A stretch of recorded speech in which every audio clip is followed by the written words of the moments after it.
Hello friends, welcome to Tasty Chef Mom. நம்ம இப்போ பார்க்குறது வெள்ளை குழிப்பணியாரம்.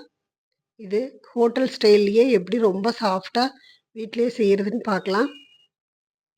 இது ஒரு தடவை செஞ்சோம்னா அடிக்கடி செய்யலான்னு தோணும். அந்தளவுக்கு டேஸ்ட் ரொம்ப நல்லாயிருக்கும். இதுக்கு ரொம்பவே மேட்சான சட்னி தேங்காய் சட்னி. இதுவும் நான் இது கூடயே போட்டிருக்கேன். புதுசாக செய்கிறவங்க பார்த்து செஞ்சுக்கோங்க. 2 கப்பு பச்சரிசி நான் எடுத்திருக்கேன். ரேஷன் அரிசி தான் எடுத்திருக்கேன். இது நல்லா 4 தடவை கழுவிட்டு ஒரு 3 மணி நேரம் நல்லா ஊற வச்சிடலாம். இது நல்லா ஊறி இருக்கு. இப்போ தண்ணி வடிகட்டிட்டு 1 கப் அளவுக்கு ஊற வச்ச அவல் நம்ம அதே கப்பில் போட்டுக்கலாம். எதில் அரிசி எடுக்கிறோமோ அதுலேயே 1 கப் அளவுக்கு ஊற வச்ச அவலும் 1 கப் அளவுக்கு தேங்காய் துருவலும் போட்டுக்கலாம்.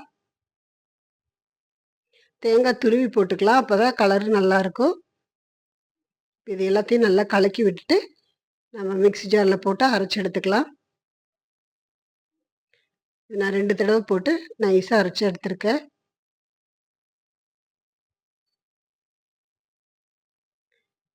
இதே மாதிரி அரைச்சி எடுத்துட்டு இது கூட 1 ஸ்பூன் அளவுக்கு உப்பு போட்டுட்டு நல்லா கலந்து விட்டுடலாம். நீங்கள் பகலில் செய்கிறதா இருந்ததுன்னா ஒரு 6 மணி நேரம் புளிச்சதுன்னா போதும்.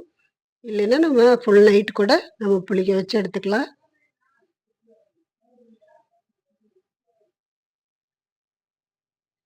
இது ஃபுல் நைட் ஊறி இருக்கு, புளிச்சிருக்கு.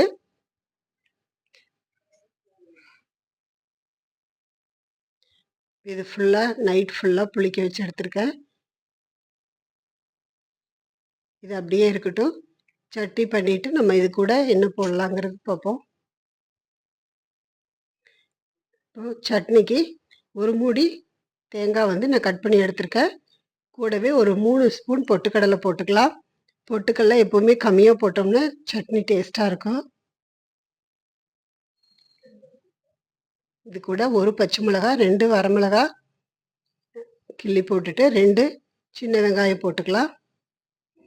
இதுக்கு பூண்டு கூட நம்ம ஒரு இது போட்டுக்கலாம். ஒரே ஒரு பூண்டு மட்டும் போட்டுக்கலாம். 1/4 ஸ்பூன் அளவுக்கு உப்பு. எல்லாத்தையும் போட்டு ரொம்ப நைஸாக அரைக்கக்கூடாது. இந்த அளவுக்கு ஓரளவுக்கு அரைச்சா போதும். இதுக்கு தாளித்து ஊற்றியாச்சு. அவ்வளோதான், சட்னி ரெடி ஆயிடுச்சு.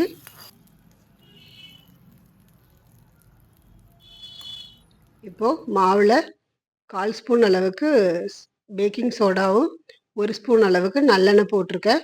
நல்லெண்ணெய் பார்த்தீங்கன்னா நீங்கள் இட்லி ஊற்றும் போது கூட நம்ம இந்த மாதிரி நல்லெண்ணெய் 1 ஸ்பூன் அல்லது விளக்கெண்ணெய் 1 ஸ்பூன் ஊற்றினோம்னா இட்லி ஃபுல் டே இருந்தாலும் நம்மளுக்கு அதே சாஃப்டோடு இருக்கும்.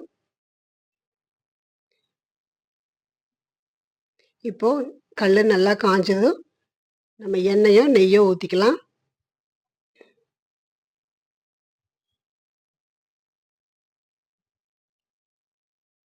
இதில் கொஞ்சம் கொஞ்சமாக மாவு ஊற்றிட்டு நம்ம ரொம்ப வலிய ஊற்றக்கூடாது. வேகும்போது எல்லாம் வெளியில் வந்துடும். இது பார்த்திங்கன்னா ரொம்ப அந்த பணியாரம் மட்டும் செவந்து வராது.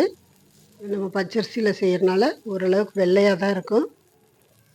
டேஸ்ட்டு பார்த்திங்கன்னா அந்த பணியாரத்தை விட இது ரொம்பவே டேஸ்ட்டாக இருக்கும். நம்மளுக்கு தேவைப்பட்டதுன்னா கொஞ்சம் செவக்க விட்டு எடுத்துக்கலாம். கொஞ்சம் கிறிஸ்பியாக இருக்கும் ரொம்ப செவந்துச்சுன்னா.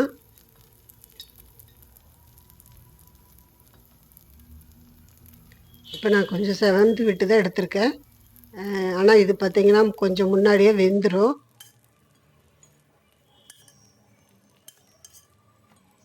இப்படி எடுக்கும்போது கொஞ்சம் கிறிஸ்பியாக நல்லாயிருக்கு டேஸ்ட்டு.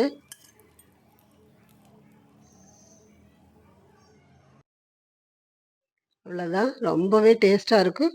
நீங்கள் செஞ்சு பாருங்கள். செஞ்சு பார்த்துட்டு கமெண்ட் பண்ணுங்கள். சப்ஸ்கிரைப் பண்ணுங்கள். உங்கள் ஃப்ரெண்ட்ஸ்க்கெல்லாம் ஷேர் பண்ணுங்கள். தேங்க்யூ.